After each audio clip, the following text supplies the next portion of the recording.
Assalamu alaikum students, my name is Sir Shahrukh. Welcome to the online lectures of Real Scholars College. This lecture is for class first year.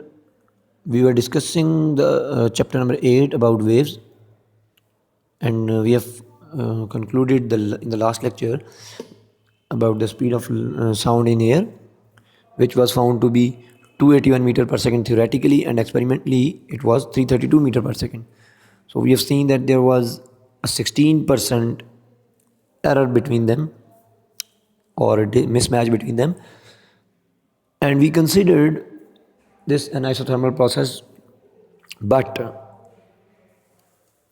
a French mathematician, Laplace, explained this discrepancy in theoretical and experimental value, which is 16% error, by considering this process as an adiabatic instead of isothermal. Because he says that since sound wave is a longitudinal wave in which, if we take a spring in which there are compressions and rarefactions, the particles are close together in this portion, this is called compression, and the particles are far apart from each other in this portion, when the loops are far apart from each other, and this portion is known as rarefaction. Here where pressure is high, temperature is also greater.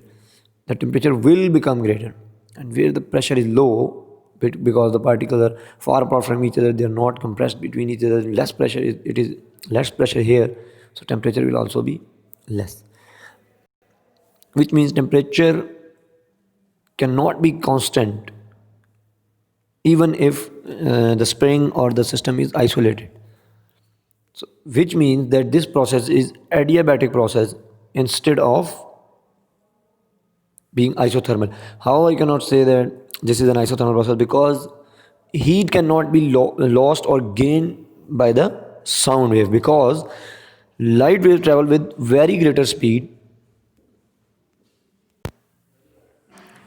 Okay तो यहाँ पे Boyle's law जो है वो apply नहीं होता, ठीक है, क्योंकि temperature can not be constant. Boyle's law में टेम्परेचर कांस्टेंट था, टेम्परेचर चेंज होगा, लेकिन देखिए टेम्परेचर चेंज होने का जो रीज़न होगा वो बाहर से एनवायरनमेंट से हीट नहीं एब्जॉर्ब करेंगी वाई साउंड वेव्स, बल्कि इंटरनली ही अपनी ही उनकी, जब कंप्रेशन होगा एयर के कॉलम में, कंप्रेशन होगा तो ऑटोमेटिकली प्रेशर इंक्रीज हो जाएगा, टेम्परेचर इंक्रीज, और जब एयर के अंदर ही रेयरफेक्शन आएगी तो ऑटोमेटिकली प्रेशर डिक्रीज होगा, टेम्परेचर डिक्रीज. तो एक्सटर्नली कोई हीट वेव एब्जॉर्ब नहीं करेगी. क्यों? क्योंकि heat is moving through the air with very greater speed, 330 metres per second. एक सेकेंड में 330 मीटर्स कवर करिए. So this will be an adiabatic process instead of isothermal process. It will be an adiabatic process, which means no externally heat is adding or removing from the wave, but internally the decrease of pressure is, or increase of pressure is changing the temperature. So it's an adiabatic process. By considering the travel of sound wave through air as an adiabatic process, Laplace corrected this, basically the error between these experimental and theoretical values. So now we will get to the derivation. अच्छा, यहाँ पे ना आपको उन्होंने ये कहा जी, Laplace ने, कि हमने बॉयल्स के कॉन्सेप्ट के मुताबिक देखना P V equal to constant था, बॉयल्स ने कह लिया, हम उसी डेरिवेशन को करेक्ट करें. बट यहाँ पे हम एक और फैक्टर लेकर आएंगे जो नेचर ऑफ गैस के ऊपर डिपेंड करेगा, ठीक है, कि उसकी कैसी नेचर है कि उसमें प्रेशर रिड्यूस हो, मतलब कंप्रेशन आए तो इतना टेम्परेचर इंक्रीज डिक्रीज हो, वो सब उस चीज़ को हम लेकर आएंगे. उस फैक्टर को यहाँ पे इन्वॉल्व किया, gamma. This gamma is basically the nature of gas in which या through which the sound is traveling. अच्छा, यहाँ पे अगर यहाँ पी वी के साथ अगर प्रेशर को इंक्रीज करेंगे, जैसे उन्होंने उसमें किया था बॉयल्स के कॉन्सेप्ट में, बॉयल्स लॉ में, तो वी में भी चेंज आएगा. तो पी में जब प्रेशर इंक्रीज होगा एयर वेव, तो वॉल्यूम भी यहाँ पे डिक्रीज हो जाएगा. डेफिनेटली जब एयर कंप्रेस होगी तो एयर का वॉल्यूम कम हो जाएगा. तो जितना प्रेशर में इंक्रीज आया उतना वॉल्यूम कम होगा उसी के रिस्पेक्टिवली. तो यहाँ पी और वी के अंदर हम पी प्लस डेल्टा पी कर देते हैं, और वी के अंदर, वी की पावर गैमा के अंदर वी माइनस डेल्टा वी कर देते हैं. अब देखिए स्टूडेंट्स, यहाँ पे अगर मैं यहाँ से v कॉमन लेता हूँ तो इस डेल्टा v के नीचे v डिवाइड हो जाएगा, क्योंकि इसके पास v है ही नहीं है, कॉमन दे नहीं सकता, तो मुझे इसको खुद से v से मल्टीप्लाई और v से डिवाइड करना पड़ेगा। तो जो मैंने v से मल्टीप्लाई किया होगा वो v अब बाहर आएगा, और जो v से मैंने डिवाइड किया होगा वो v मैंने लिख दिया नीचे डिनोमिनेटर में। ठीक, तो अब यहाँ पे इसमें से आपने v कॉमन लिया, तो यहाँ v जब कॉमन ले लिया, यहाँ 1 बच गया, माइनस यहाँ पे डेल्टा v के नीचे v आएगा, क्योंकि उसके पास नहीं था तो हमने खुद से मल्टीप्लाई किया था, वो बाहर ले लिया था। होल पावर गामा अपनी जगह पे, और p प्लस डेल्टा p भी अपनी जगह पे, और पी वी गामा की पावर v की पावर गामा उधर ही। अब यहाँ से जब मैं इस v की पावर गामा को बाहर निकाल लूँगा तो इक्वेशन कुछ यूँ बन जाएगी, ऐसे। ठीक है, अब यहाँ पे एक और काम आपने करना है, इसको इस v की पावर गामा को कट कर देना है इस v की पावर गामा से, because this and this are equal. तो जब ये v की पावर गामा दोनों साइड से कट हो जाएगा तो आपके पास क्या बचेगा, यहाँ से जस्ट p और यहाँ से ये सब बचेगा, बस ये v की पावर गामा नहीं आएगा। यहाँ तक समझ आ गई? ठीक है। अच्छा, अब नेक्स्ट आप देखें, आपको थ्योरम याद है, अगर आपने पढ़ा है, नहीं पढ़ा ठीक है, नो इशू, मैं अभी बता देता हूँ बायनोमियल थ्योरम बेसिकली क्या है। But p plus delta p यहीं पे एज इट इज़, मैंने 1 को बाद में जो माइनस है उसको अंदर लिख दिया डेल्टा v बाई वी के साथ, और बाहर प्लस ले आया और होल पावर गामा।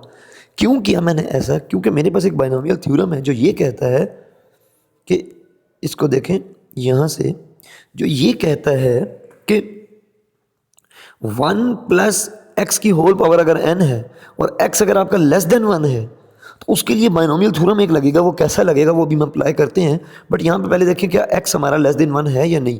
तो 1 प्लस ये हमारा x है डेल्टा v बाई वी, तो डेफिनेटली ये 1 से लेस है। क्यों? क्योंकि डेल्टा v वैसे ही स्मॉल चेंज है, और वो स्मॉल चेंज जब किसी बड़ी वैल्यू v से डिवाइड होगा तो यहाँ से वैसे ही आपके पास कोई छोटी वैल्यू आएगी तो 1 से लेस होगी। उसके अलावा यहाँ पे देखें माइनस साइन भी है, तो माइनस साइन की वजह से भी 1 से लेस है। तो अब 1 plus X for X is less than 1 whole power n, इसके ऊपर अगर मैं बायनोमियल थ्योरम लगाऊं तो अब यहाँ से देखें बायनोमियल थ्योरम क्या कहता है, 1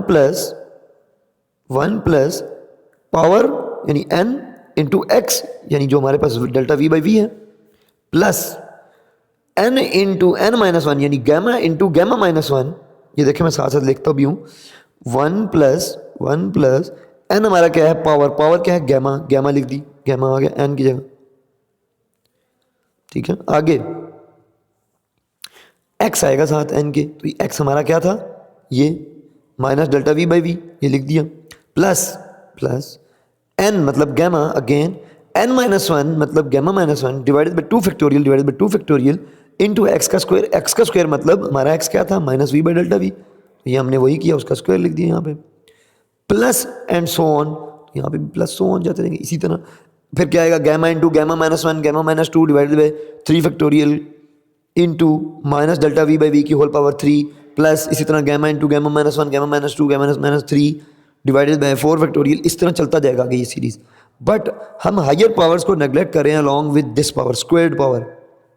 अब हम क्यों नेग्लेक्ट कर रहे हैं, अगर आप देखें यहाँ पे कि जो आपके पास डेल्टा वी है ये पहले ही बहुत स्मॉल है, जब इसका आप स्क्वायर ले लेंगे यानी आप डेल्टा वी को डेल्टा वी से ही मल्टीप्लाई कर देंगे तो ये और स्मॉल हो जाएगा। जब इससे हायर पावर पे जाएंगे तो जब आप इसका क्यूब लेंगे तो वो और मज़ीद स्मॉल हो जाएगा, यानी करते करते आगे सारी वैल्यूज़ बहुत स्मॉल होंगी, इतनी स्मॉल होंगी कि we can neglect them.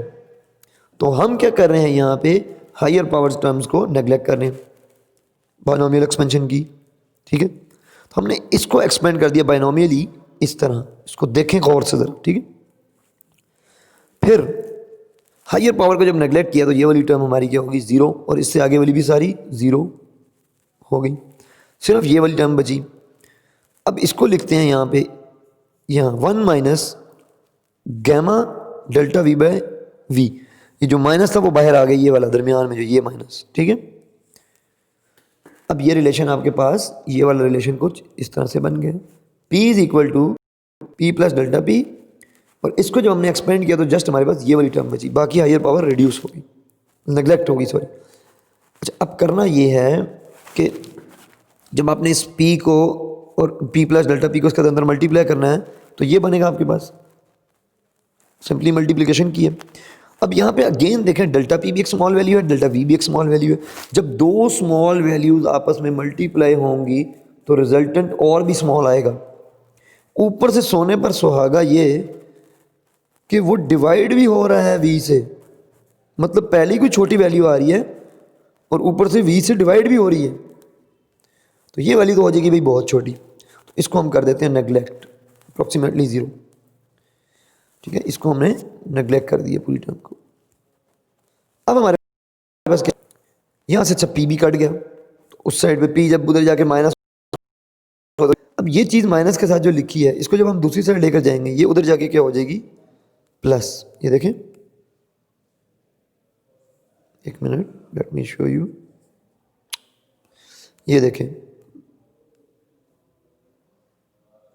Plus हो चुकी है यहाँ पे आके, ठीक है। और इक्वल टू क्या है, जस्ट डेल्टा पी बच गया क्योंकि ये दूसरी साइड चली गई थी, इक्वल के बाद डेल्टा पी बच गया, ठीक है। ये यहाँ पे नीचे लास्ट यहाँ। अब यहाँ पे अगेन कल की तरह, मतलब पिछले लेक्चर की तरह, जैसे हमने पिछले में किया था वही न्यूटन की तरह आपने क्या करना है, यहाँ से अब की बार आपने अगेन उसी तरह डेल्टा वी को, डेल्टा वी बाई वी पूरे को, सॉरी, इधर ला के डेल्टा पी के नीचे डिवाइड कर देना है ये। और ये आपके पास है क्या चीज़, वॉल्यूमेट्रिक स्ट्रेन। और ये डेल्टा पी क्या था आपके पास, अगेन प्रेशर, यानी जो स्ट्रेस थी, ठीक है। तो ये क्या बन गया यहाँ से, स्ट्रेस ओवर स्ट्रेन बन गया अगेन। लेकिन अब की बार इस दूसरी साइड पे सिर्फ डेल्टा पी नहीं है बल्कि गैमा इंटू सिर्फ पी नहीं है, गैमा इंटू पी है, ठीक है। यहाँ पे मिस्टेक की हुई है बुक वालों ने, यहाँ पे डेल्टा पी नहीं आता, यहाँ पे जस्ट पी आता है, ठीक है। तो गैमा और पी इधर ही बच गए और ये डेल्टा वी बाई वी उधर जाके डिवाइड हो गए। तो ये क्या बन गया, again stress over strain, volumetric strain आपके पास equal to gamma into P. आपकी बार पिछली बार जस्ट पी के बराबर बना था। तो ये volumetric stress over volumetric strain किसके बराबर होता है आपके पास, ई, इलास्टिक मॉड्यूलस के। तो पिछले लेक्चर में आपके पास ई किसके बराबर आया था, जस्ट पी के बराबर आया था, pressure is equal to elastic modulus. But आज आपके पास gamma into P is equal to elastic modulus आ रहा है, तो गैमा का एक फैक्टर भी इन्वॉल्व है। तो यही बेसिकली आपकी करेक्शन है जो लैप्लास कर रहा है, ठीक है। अच्छा, अब आपके पास इलास्टिक मॉड्यूलस किसके बराबर है, पी के नहीं बल्कि गैमा इंटू पी के। तो अब आप इस फार्मूला में जो जनरल फार्मूला था v is equal to E by density rho, उसमें आप ई की जगह क्या पुट करेंगे, आर, गैमा इंटू पी। अब गैमा अपनी जगह पे और पी क्या था आपके पास, अगेन पी किसके बराबर था, rho g h. For standard temperature and pressure we will put rho of the mercury and height of the mercury column as well at S T P the barometer shows height 76 centimetre, वो हमने यहाँ पे put करनी, ठीक है। तो अब इसी के अंदर अगेन वही वेलोसिटी के लिए आप जिस मीडियम के अंदर वेलोसिटी फाइंड करना चाह रहे हैं उस मीडियम की डेंसिटी पुट करेंगे डिनोमिनेटर में, जो कि एयर की थी, ये लिखी हुई है यहाँ पे 0.001239 और डेंसिटी ऑफ मर्करी पुट करेंगे, ग्रेविटी 10 पुट करेंगे, हाइट 76 सेंटीमीटर पुट करेंगे। अगेन यूनिट्स सॉल्व करके आपने एक्टिविटी करनी है और 333 मीटर पर सेकेंड जो है आपने वो निकाल लेनी है आपकी बात, ठीक है, 333 मीटर पर सेकेंड। अब यहाँ पे ये देखें कि अच्छा एक चीज़ और, सॉरी भूल गया बताना, ये जो गैमा है इसकी वैल्यू भी देख लें आप, एयर में साउंड की ट्रैवलिंग देख रहे हैं, तो ये जो गैमा है ये एयर के लिए कितना होता है 1.42, ये भी अब आपने यहाँ पे पुट करना होगा आपकी बार यहाँ। बहरहाल यूनिट्स पुट करें और आंसर निकालें 333 मीटर पर सेकेंड। ये आपका एक्टिविटी है आपकी, ये कि आपने यूनिट्स पुट करके इस फार्मूले के अंदर यूनिट्स की वैल्यूज पुट करें। इन्होंने बगैर यूनिट्स के किया, आपने यूनिट्स के साथ सॉल्व करना है और मीटर पर सेकेंड यूनिट निकालना है, ठीक है। यानी सेंटीमीटर को मीटर में कन्वर्ट करके करें, जैसे मर्जी करें, आपकी मर्जी, या आप सेंटीमीटर में आंसर निकाल लें उसको बाद में मीटर में कन्वर्ट कर दें, कोई इशू नहीं। अच्छा, यहाँ पे जो करेक्शन हुई वो ये हुई कि अब आपके पास जो एक्सपेरिमेंटल, जब आपने वो पैरामीटर कंसिडर कर लिया गैमा को कंसिडर किया तो आपके पास स्पीड ऑफ लाइट 332 और 333 देखें सेम आ रही थी। दिस फिनोमिना या दिस मेथड या this correction was known as Laplace correction of speed of sound through air. हम इंशाल्लाह कल जो है या नेक्स्ट लेक्चर में अपने 8.4.2 देखेंगे effects of various factors on speed of sound in air, यानी density, moisture, pressure and temperature and all other things. तो नेक्स्ट लेक्चर में इंशाल्लाह देखेंगे। तब तक आप आज की डेरिवेशन को प्रैक्टिस करें, ये भी आपके में आ जाता है, एक्टिविटी में आ जाता है। और ये जो मैंने फार्मूला बताया है इसके अंदर आपने यूनिट्स के साथ पुट करके डेरिवेशन करनी है, ठीक है। बाकी बाइनोमियल एक्सपेंशन को देखें और डेरिवेशन देखें अपनी। नेक्स्ट लेक्चर का इंतज़ार करें, तब तक के लिए पढ़ते रहिए और अपना ख्याल रखिए। अल्लाह हाफिज़।